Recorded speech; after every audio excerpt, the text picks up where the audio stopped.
Well, those are all the questions that we have for the community right there. Nice. Oh, yeah, amazing. That's 3. Which That's 5. means that we move on to our Do Better Dude. Yeah. Yeah, guys, this next segment we're really excited about, and we created it really just because there's a lot of crazy shit going on in the world, a lot of negativity, and we like to highlight some of the good shit because it's out there. It just doesn't get the clicks, doesn't get the eyeballs, so we like to find a guy that's out there kind of living by the values that we have here at Live Bearded, showcase kind of how he's making an impact in the world for the positive, and give him a little shout-out. Yeah. Yeah. Who we got this week? This week is Alvin Irby. Alvin Irby. Sorry. Alvin. I got that right. Yeah. Alvin and the Chipmunks. No.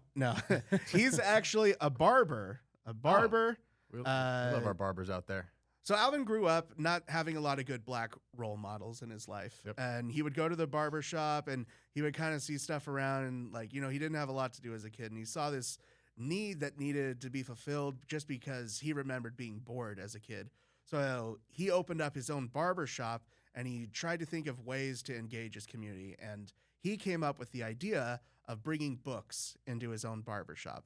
So he brings children's books into his barbershops to encourage kids to read, bring them off the streets and everything. Because when the pandemic hit, apparently that was like the lowest literacy point in the U.S. with like kids learning how to read because, I mean, they weren't in school. And I can't imagine you can learn a lot from like a Zoom video, especially if you're in like first grade or something. Like I know Can't for pay me, attention. Yeah. yeah, for me, like I could not read in first grade. It was so bad. Like I had to have like a 1-on-1 tutor thing. And this is kind of what he's been doing with his barbershop.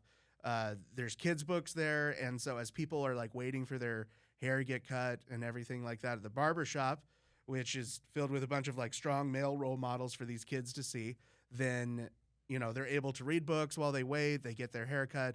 They see like this nice, welcoming experience inside of a world that is probably dark around there. But he created this really safe haven and this really great opportunity for kids to come, learn to read. And reading is really what unlocks a ton of potential. Yeah. I mean, you guys just said a bunch of books in the podcast. Yeah. If you don't know how to read, you don't have access to that, which is very true. Like when the printing press happened in the 1600s or something like that, all of a sudden everyone had access to this knowledge. You could share it. Literacy and wisdom or knowledge exploded, like the access to it. So it's amazing. Yeah. Then the internet happened and happened even more, but kids still got to learn to read. Yeah. I love this. I love that he's inspiring these kids to really learn to read or push themselves to read more. One of the things that I wasn't a big reader as a kid. I was super involved in sports. I love to be outdoors. And so I've had to kind of learn how to learn in a lot of ways and actually like reading to consume and to continue to evolve who I am. And if I would have had more access or been pushed more to read at a younger age, I'm sure that would have come more naturally. And so I love that he's inspiring this. And it goes without saying, I mean, he's really just doing this to help serve his community and help support. And I guarantee you he's getting that tenfold in his support into his business, into his barbershop, because he's just adding value into his community. And I love seeing this. He's rallied a lot of barbers into his shop as well that agree with his philosophy and this service that he's providing. So, he's surrounded by people who want to be there, who want to help. And it's making the program work even better than what he had originally anticipated it. Yeah. I mean, it's a beautiful example of a business that ties in a mission and a purpose to it, and not only does good for its customers, but I'm sure is doing great for the community. I think we need more examples like this in the world. So shout out to Alvin. Yep. Amazing job, Great brother. Mm-hmm. Yeah, and I heard Taylor Swift is actually going to be stopping by too. Well, Kelsey needs some work on that freaking porn stash he's got going on.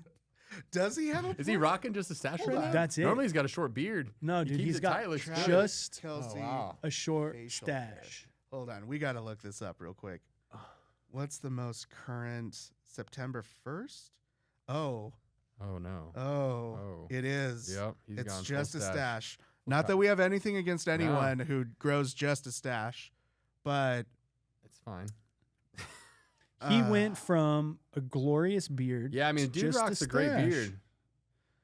I mean, And to each their sad. own, That's I sad. guess. yeah, I guess being live bearded, we can make fun of the stashes a little bit because beards are greater. It's best when you match the stash With the beard. like Spence, Come on. with a great beard. Or JR, you got the great little Yes, handlebar dude, going he's got on it too, going. man. I And, like it. Here's a weird thing. Speaking to stashes, so I went to BYU, Idaho, and they have a rule there: you can't have a beard, like no facial hair, except a mustache. For whatever reason, you're allowed to grow a mustache. Which Where did that stem from? Like, I I know have police n- departments had that policy for years. That's kind of been around because mustaches. I it don't had to know. have been something that came out from the 70s Yeah. or something that they just never upgraded the rule. But Yeah, Tom Selleck, baby. Tom Selleck set it in. man, I grew a mustache. I mean, you can kind of see it. It was bigger in college because it was the only thing I could grow. But yeah, Yeah. I was looks rocking good. a stash Yeah. like you. That's freaking awesome. Oh, but yeah, I have had the mustache before. I understand the pain. Well, again, shout out to Alvin and shout out to everybody listening. You guys are the reason why Live Bearded exists. You know, Spencer and I started this company 7 years ago, and it is unbelievable to see what has happened. And we have the careers and the jobs that we do here because of this community that supports us and shops with us. And so from all of us here at Live Bearded, I just want to give a huge thank you for not only supporting us, but spending your time with us today. Obviously, the time that you have is the most valuable asset and the greatest gift you could give us. And so thanks for spending a little bit of time with us today. Let us know what you think of the show. Drop us some comments, some reviews. Email us at ask@livebearded.com. Good, bad, and ugly. If you think it's wanna hear it terrible, all. let us know. And as always, Live Live. Beard.